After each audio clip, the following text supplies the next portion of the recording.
तो हेलो दोस्तों, आप सभी का स्वागत है मिशन कंपटीशन क्लासेस कानपुर के अंदर। हमने राजस्थान का भूगोल कल से शुरुआत कर दिया था और आज यह दूसरा पार्ट है। जिसने पहला पार्ट नहीं देखा है वो पहला पार्ट जरूर देखना। तो हम राजस्थान का परिचय पढ़ रहे थे और राजस्थान के परिचय को हमने कल प्राचीन नाम और वर्तमान देखे थे और कुछ भौगोलिक नाम देखे थे भाषा के आधार पर। आज हम दोस्तों उसी को ही कंटिन्यू करते हैं। कल हमने क्या देखा था, थोड़ा बहुत फटाफट जल्दी से आप लोगों को मैं रिवीजन करा देता हूं तो उससे आपको भी पता रहेगा। कल हमने प्राचीन नाम देखे थे, जैसे कि योद्धे किसे बोलते हैं। श्रीगंगानगर को पहले योद्धे बोलते थे। अलवर कुरु कहलाता था। भरतपुर करौली धौलपुर सोरसेन कहलाता था। कोटा बूंदी क्षेत्र को क्या बोलते थे, हाई क्या बोलते थे, हाई। जयपुर टोंक के क्षेत्र को विराट नगर बोलते थे और नागौर के चारों ओर का जो प्रदेश था वो अहि छत्रपुर कहलाता था। क्या कहलाता, अहि छत्रपुर। जोधपुर पालिका क्षेत्र कहलाता गुर्जर प्रदेश। बीकानेर के प्रदेश को बोलते थे जांगल प्रदेश। बाड़मेर वाला जो भाग था उसे श्रीमाल या भीनमाल बोलते थे। बाड़मेर जैसलमेर को बोलते थे वल और दुंगल। जालोर को बोलते थे स्वर्णगिरी। सिरोही आबू क्षेत्र को चंद्रावती। उदयपुर और चित्तौड़गढ़ को बोलते थे सीवी। क्या बोलते थे, सीवी। डूंगरपुर बांसवाड़ा को क्या बोलते थे, बागड़। तो ये देख लिया था। मही नदी के क्षेत्र को कांठल कहा जाता था। क्या कहा जाता था, कांठल। प्रतापगढ़ बांसवाड़ा के जो मध्य का 56 गांव का समूह, इसे क्या बोलते थे, 56 बोलते थे। डूंगरपुर बांसवाड़ा के बीच के भाग को मेवल या देवालिया कहा जाता था। क्या कहा जाता था, मेवल और देवालिया। तो ये देख लिया था। बेसरोगढ़ से बिजोलिया का जो पठारी भाग है उसे बोलते थे ऊपरमाल का पठार। बिजोलिया भीलवाड़ा से बेसरोगढ़ चित्तौड़गढ़ के मध्य का जो पठारी भाग है उसे क्या बोलते थे, ऊपरमाल का पठार। जयपुर के आसपास डूड नदी बहती है। कौन सी नदी बहती है, डूड नदी। तो इसलिए इसे क्या बोलते हैं, डूडार। क्या बोलते हैं, डूडार। चूरू सरदार शहर क्षेत्र का कहलाता था थली। तो ये देखा था अपन ने। आज हम कंटिन्यू करते हैं अगली अपना जो जहां से अपन ने छोड़ा था वहां से स्टार्ट करते हैं। ओके, तो आज अपन स्टार्ट करते हैं। जो इंपोर्टेंट है वो यहां से, ठीक है। कल अपन ने यहां तक देख लिया था, आज स्टार्ट करते हैं यहां से।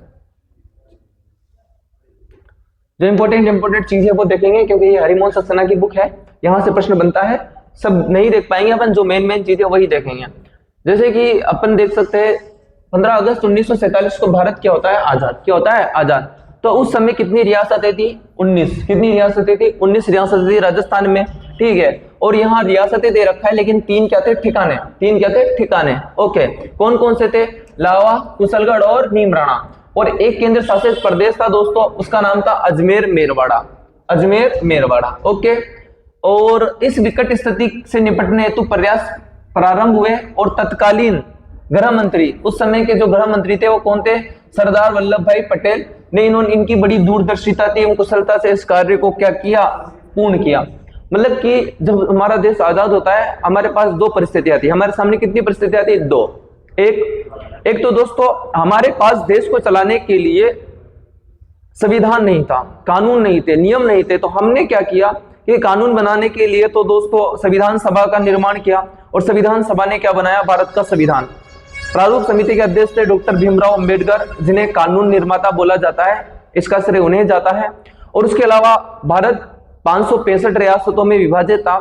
तो फिर 565 रियासतों को एक करने का कार्य सौंपा गया किसे, सरदार वल्लभ भाई पटेल को। उन्हीं में राजस्थान के अंदर 19 रियासतें थी, 3 ठिकाने थे और एक केंद्र शासित प्रदेश था। इन सबको एक करने का कार्य जाता है सरदार वल्लभ भाई पटेल को। ओके, तो ये लिखा हुआ है इसके अंदर और ज्यादा कुछ नहीं लिखा हुआ है। उसके बाद आगे देखते हैं। वर्तमान राजस्थान के निर्माण की प्रक्रिया का प्रारंभ 17 मार्च 1948 को मत्स्य संघ की स्थापना से होता है। अब दोस्तों यहाँ पर ये सारी बातें लिखी हुई है, इसको अपन है ना ऐसा करते हैं, इस चार्ट के माध्यम से समझते हैं तो ज्यादा सही रहेगा, ठीक है। इस चार्ट के माध्यम से समझेंगे तो ज्यादा सही रहेगा। लो, अभी जस्ट मैंने बताया राजस्थान जब देश आजाद होता है तो राजस्थान के अंदर 19 रियासतें थी। कितनी रियासतें थी, 19 रियासतें थी।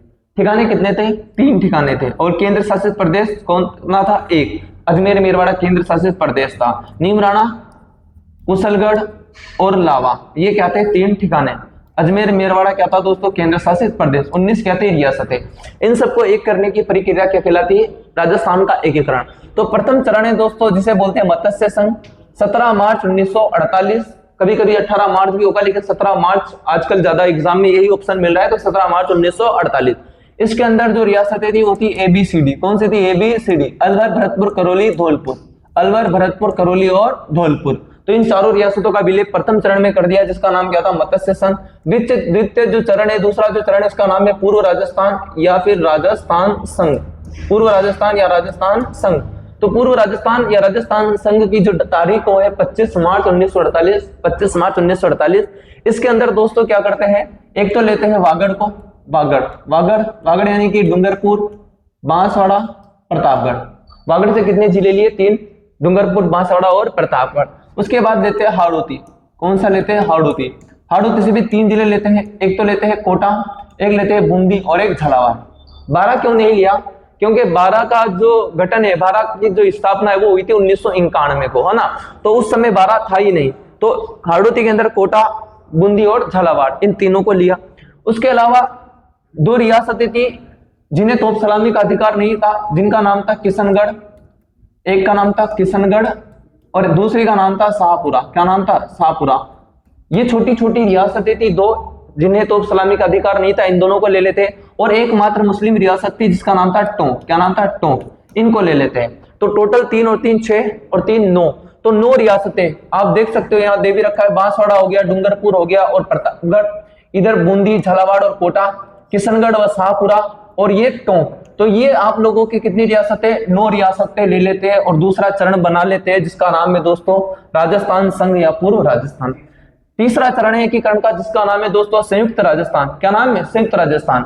इसमें क्या होता है दोस्तों, संयुक्त राजस्थान के अंदर ये जो दूसरा चरण है, दूसरे चरण के अंदर किसको, मतलब कि इन रियासतों में किसको, उदयपुर, किस रियासत को, उदयपुर रियासत को शामिल कर देते हैं। ठीक है, मतलब कि जो इन 9 रियासतों के अंदर आप लोगों के किसे शामिल कर लेते, उदयपुर को। मतलब उपर्युक्त, उपर्युक्त का मतलब है ये वाली कौन सी रियासत, दूसरी रियासत। ठीक है, पूर्व राजस्थान या राजस्थान संघ में किसे मिला लेते हैं दोस्तों, उदयपुर को, और नया नाम हो जाता है संयुक्त राजस्थान, क्योंकि उदयपुर को संयुक्त किया, मिलाया, तो ये हो जाता है। इसकी तारीख आप लोगों के 18 अप्रैल 1948, 18 मार्च 1948, 25 मार्च 1948, फिर 18 अप्रैल 1948। ठीक है, उसके बाद है दोस्तों चतुर्थ चरण, इसे बोलते हैं भरत राजस्थान। ये संयुक्त है, इसके बाद भरत राजस्थान। क्या है भरत राजस्थान, इसके अंदर क्या होगा, एक तो दोस्तों दूसरी रियासत है और एक ये दूसरा चरण है और ये तीसरा चरण है, दूसरा चरण, तीसरा चरण। इसमें है ना, इसके अंदर आप लोगों के किस किस को शामिल कर दिया, एक तो शामिल कर दिया जैसलमेर को, जोधपुर को, जयपुर को, बीकानेर को। तो देख सकते हो उपर्युक्त बीकानेर, जयपुर, जैसलमेर और जोधपुर को शामिल कर लेते हैं। इसकी डेट है 30 मार्च 1949 को और इसी दिन से मनाया जाता था राजस्थान दिवस। इसी दिन से क्या मनाया जाता था, राजस्थान दिवस। वर्तमान में चैत्र शुक्ल एकम को मनाया जाता है, सरकार ने फैसला लिया है। ओके, तो ये हो गया। उसके बाद अगला 5वां चरण। अब 5वां चरण क्या होता है, इसका नाम है भरत संयुक्त राजस्थान। अब दोस्तों ये जो रियासत है, कौन सी, चौथी रियासत, ये चौथी रियासत में दूसरा भी, तीसरी भी और तीसरा भी, चौथा भी, है ना। अब इसके अंदर जो प्रथम चरण था उसे शामिल कर लिया। ठीक है, मतलब कि पहले चरण में और चौथे चरण को दोनों को क्या कर देते हैं, संयुक्त, और इसका नाम हो जाता है संयुक्त भरत राजस्थान, संयुक्त भरत राजस्थान। तो देखो उपर्युक्त में किसको शामिल किया गया, मत्स्य संघ को, मत्स्य संघ को, है ना, पहले चरण को, मतलब कि मत्स्य संघ को। ठीक है, किसमें शामिल किया गया, भरत राजस्थान में, इसीलिए इसका नाम हो गया संयुक्त भरत राजस्थान। उसके बाद आता है दोस्तों अगला छठा चरण। कौन सा चरण, छठा चरण। छठा चरण दोस्तों 26 जनवरी 1950 संविधान लागू हो जाता है। क्या हो जाता है, संविधान लागू।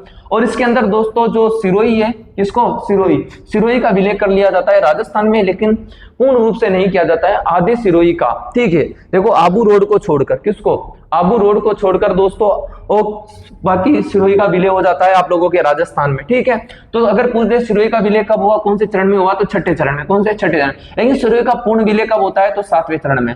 तो अब 7वां चरण है, इसको बोलते हैं पुनर्गठित राजस्थान या वर्तमान राजस्थान। 1 नवंबर 1956, इसकी डेट क्या है, 1 नवंबर 1956। अब होता क्या है, बाकी सारी की सारी रियासतें हो गई, है ना। अब इसके अंदर आप लोगों को जो सिरोही थी, सिरोही आबू रोड, जो आबू रोड को छोड़कर था ना, तो आबू रोड भी मिला लिया गया। ठीक है, अब पूर्ण रूप से सिरोही का विलय हो जाता है। अजमेर मेरवाड़ा एक अलग से केंद्र शासित प्रदेश था, उसका भी विलय हो जाता है 7वें चरण में। और दोस्तों सुनेल टप्पा, क्या है दोस्तों, सुनेल टप्पा, ये जो आप लोगों के हैं, ये आप लोगों के राजस्थान में है। और सिरोंज है ना मध्य प्रदेश को, जो मतलब कि एमपी है, एमपी का जो सुनेल टप्पा है, इसे तो राजस्थान में लिया गया। किस में लिया गया, सुनेल टप्पा राजस्थान में लिया गया। और दोस्तों जो सिरोंज है, सिरोंज को किसे दिया गया, एमपी को दिया गया। इस सिरोंज को किस में दे दिया गया, एमपी में। तो थोड़ा लेन देन हुआ था, तो ये वाला मामला है ना। तो ये यहाँ से बाई चांस कभी कभी प्रश्न बन जाते हैं। बाकी ये टॉपिक किसका है, मॉडर्न हिस्ट्री का है। किसका है, मॉडर्न हिस्ट्री का टॉपिक है। ये टॉपिक है राजस्थान का एकीकरण, राजस्थान का एकीकरण। बाकी यहाँ पर परिचय में देके रखा है, और परिचय में देके रखा है तो प्रश्न बनने की संभावना बढ़ जाती है। तो आप याद रखना, बाकी बेसिक याद रखना, बाकी इस टॉपिक को अलग से पढ़ेंगे किसी दिन बहुत ही शानदार तरीके से, है ना। अब देखते हैं उपयुक्त विवरण। यह स्पष्ट है कि 1956 के राज्य पुनर्गठन अधिनियम में राजस्थान को पूर्ण राज्य का दर्जा 1 नवंबर 1956 को दिया गया। तो राजस्थान को पूर्ण राज्य का दर्जा कब दिया गया, प्रश्न बन जाए तो 1 नवंबर 1956। 1 नवंबर 1956 राजस्थान पूर्ण राज्य कब बनता है, तो एकीकरण का कौन सा चरण, 7वां चरण। 7वें चरण का तारीख कौन सी, 1 नवंबर 1956।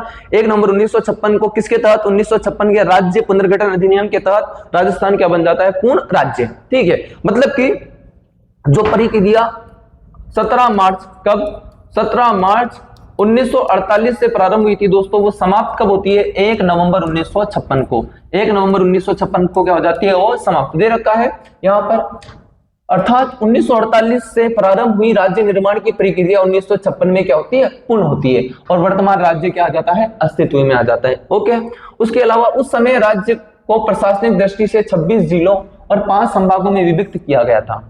उस समय राज्य को प्रशासनिक दृष्टि से कितने जिले आप लोगों के, तो याद रखना आप लोगों के 26 जिले और 5 संभागों में क्या गया था, विभक्त किया गया था। इसको थोड़ा अपन एडवांस तरीके से समझ लेते हैं, है ना।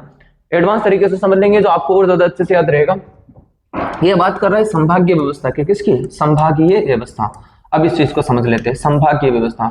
संभागीय व्यवस्था की जो शुरुआत है ना दोस्तों, संभागीय व्यवस्था की शुरुआत होती है 30 मार्च 1949 को। कब होती है, 30 मार्च 1949 को। इस समय राजस्थान के जो मुख्यमंत्री थे ना, इस समय राजस्थान के मुख्यमंत्री थे वो थे हीरालाल शास्त्री। कौन थे, हीरालाल शास्त्री। राजस्थान में संभाग व्यवस्था की शुरुआत कब होती है, 30 मार्च 1949 को। ये एकीकरण का कौन सा चरण है, ये है चौथा चरण। कौन सा चरण है, चौथा चरण, चतुर्थ चरण। और इस समय सीएम कौन, हीरालाल शास्त्री। इस समय राजस्थान के अंदर दोस्तों जिले कितने थे, 25 जिले। कितने जिले थे, 25 जिले। वह संभाग कितने थे दोस्तों, 5 संभाग। वह 5 संभाग, वह कितने संभाग थे दोस्तों, 5 संभाग। इस समय तक राजस्थान के अंदर 25 जिले थे, वह 5 संभाग थे। उसके बाद दोस्तों 24 अप्रैल, उसके बाद 24 अप्रैल 1962 को, 24 अप्रैल 1962 को सीएम थे, इस समय 1962 में सीएम थे मोहनलाल सुखाड़िया जी।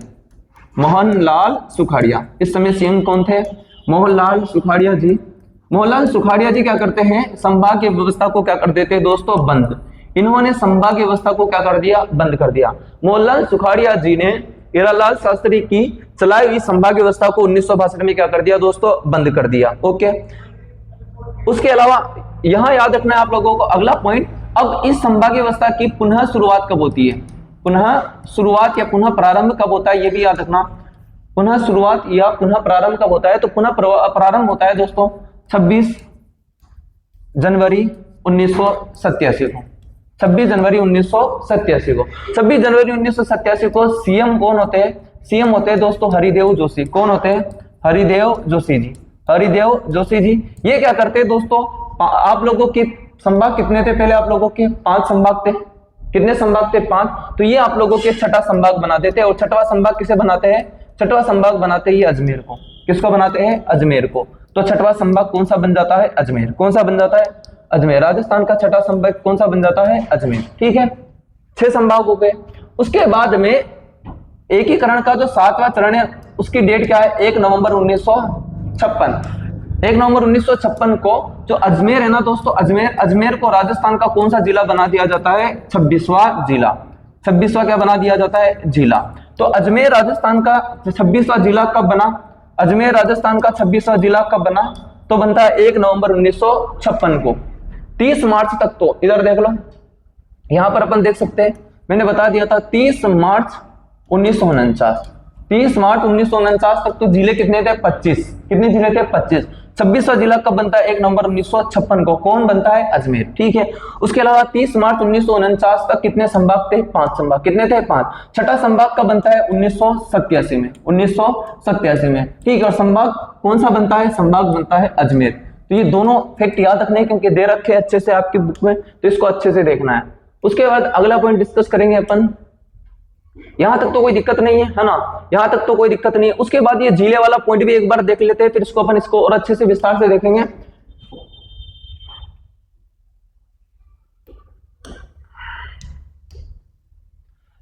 अब यहां पर देख सकते हो आप, राजस्थान के अंदर इसमें बता के रखा है कि 1963 में संभाग समाप्त कर दिए, ये गलत दे रखा है इसमें, ये मिस्टेक है।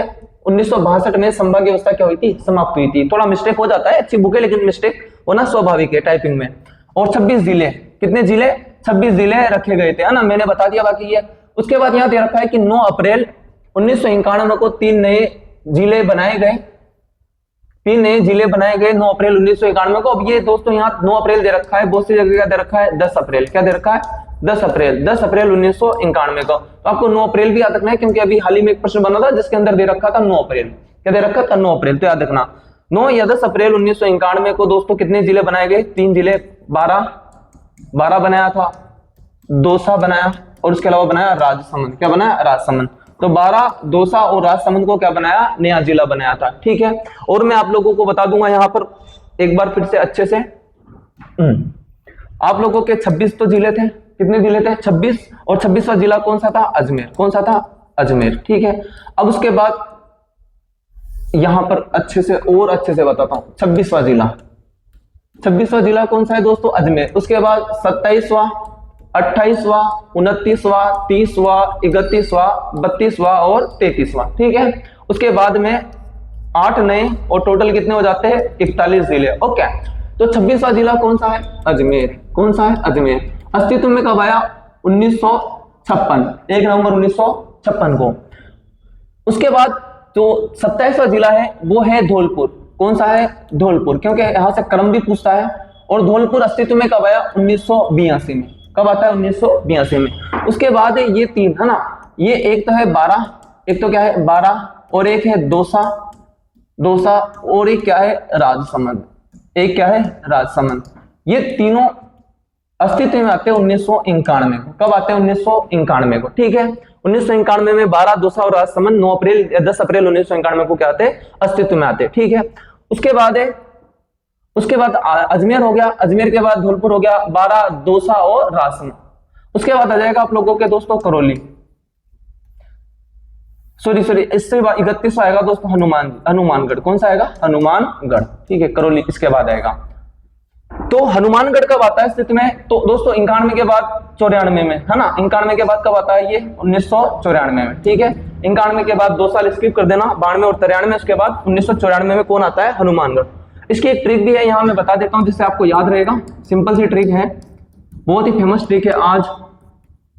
आज धुलिया बंदर हनुमान जी को, किसको, हनुमान जी को प्रणाम करें, हनुमान जी को क्या करें, प्रणाम करें। यहां से सारे जिले, आज से हो जाएगा अजमेर 26वां जिला, धुलिया हो जाएगा धौलपुर 27वां जिला, 12 हो जाएगा दोस्तों ब से 12, बंदर में ब से 12 कौन सा हो जाएगा आप लोगों के 28वां, 10 से दौसा कौन सा हो जाएगा 29वां, र से राजसमंद हो जाएगा 30वां, 31वां जिला कौन सा हो जाएगा, हनुमानगढ़, को से करौली हो जाएगा दोस्तों 32वां, प्रणाम से पर से हो जाएगा प्रतापगढ़, कौन सा 33वां जिला, ठीक है। तो आप लोगों के जो 31वां जिला है हनुमानगढ़ 1994 में अस्तित्व आता है। और उसके बाद करौली, कौन सा है 32वां, करौली दोस्तों आता है अस्तित्व में 1997 में, कब आता है 1997 में, कब आता है 1997 में। और जो 33वां जिला है दोस्तों वो कौन सा है, प्रतापगढ़, कौन सा है वो, प्रतापगढ़। और ये अस्तित्व में कब आता है दोस्तों, 2008 में। तो यहां से समय के अनुसार, कालक्रम के अनुसार प्रश्न बना है लेटेस्ट एक एग्जाम में, तो आपसे वापस पूछ सकता है, तो इसे याद रखना। आज धुलिया बंदर हनुमान जी को प्रणाम करें, आज अजमेर 1956 हो जाएगा, धौलपुर 1982 में बना था, 12 दौसा राजसमंद 1991 में, हनुमानगढ़ दोस्तों 1994 में, और उसके अलावा करौली 1997 में, और प्रतापगढ़ 2008 में। प्रतापगढ़ कब बना था, 2008 में। उसके बाद भी अपन चेक करते हैं, यहां पर वो सारी जानकारी दे रखी है जो मैंने आप लोगों को बताई है, यहाँ क्या है, स्किप करके रखा है चीजों को, है ना। लेकिन यहाँ मैं वो चीजें बता दूं जो प्रश्न बनने की संभावना है, ठीक है। जैसे आप लोगों से प्रश्न बन जाए कि जो 12 है ये किससे अलग होकर बना था, तो कोटा जिले से, सबसे इंपॉर्टेंट है ये, 12 किससे अलग होकर बना था, कोटा जिले से। ये राजसमंद का पूछ लिया, राजसमंद किससे अलग होकर बना था, तो उदयपुर जिले से। उसके बाद दौसा किससे अलग होकर बना था? जयपुर जिले से। ओके, और हनुमानगढ़ पूछ ले, हनुमानगढ़ किससे अलग होकर बना था? तो गंगानगर से। करौली पूछे किससे अलग हुआ था? तो सवाई माधोपुर जिले से। ओके, प्रतापगढ़ कब आया अस्तित्व में? 26 जनवरी 2008 को, जैसा मैंने आप लोगों को पूरा बता दिया है। ओके, यहां पर भी दे रखा है संभागीय व्यवस्था को पूर्व से समाप्त कर दी गई थी और पुनः यहाँ 15 जनवरी है, और जो कभी कभी दोस्तों क्या मिलता है 26 जनवरी, तो आप ये याद रखना 15 जनवरी है ना। तो उस टाइम पर मैंने बताया था आप लोगों को, तो ये थोड़ा मिस्टेक, इसके लिए सॉरी बोलता हूं आप लोगों को। ये वाला एक बार यहाँ पर इसको एक बार फिर से देख लो, ये यहाँ पर ये लिखा के रखा है, ये यहाँ आता ना 15 जनवरी, क्या आता है ना 15 जनवरी, ठीक है। बाकी 26 जनवरी भी मिलता है, बाकी इसमें दे रखा है रेमो सक्सेना की बुक है।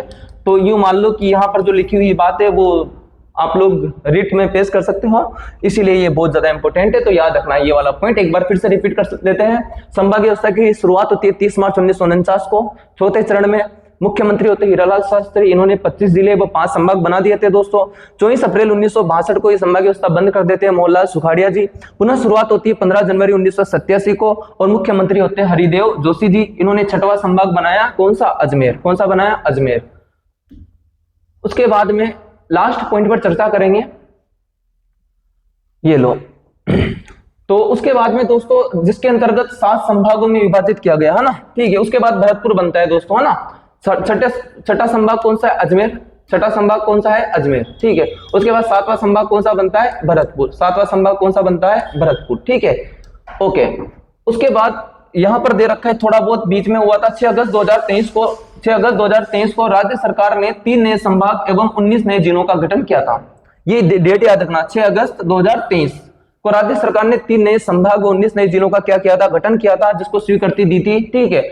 और उसके बाद दोस्तों आप लोगों के 7 से बढ़कर 3 संभाग हो गए थे, 3 संभाग ऐड हो गए थे, तो टोटल संभाग कितने हो जाते हैं? 10 संभाग, ठीक है। तो 10 संभाग हो गए थे। और उसके अलावा दोस्तों पहले कितने जिले थे? 33। कितने जिले थे? 33 जिलों में इन्होंने कितने जिले ऐड कर दिए? 19 जिले, तो हो गए थे 50 जिले। तो राजस्थान के अंदर क्या हुआ था, जब 6 अगस्त 2023 को राज्य सरकार ने 3 नए संभाग और 19 नए जिलों को स्वीकृति दी, तो संभागों की संख्या हो जाती है 10 और जिलों की संख्या हो जाती है दोस्तों 50। तो ये भी याद रखना, 10 संभाग और 50 जिले हो गए।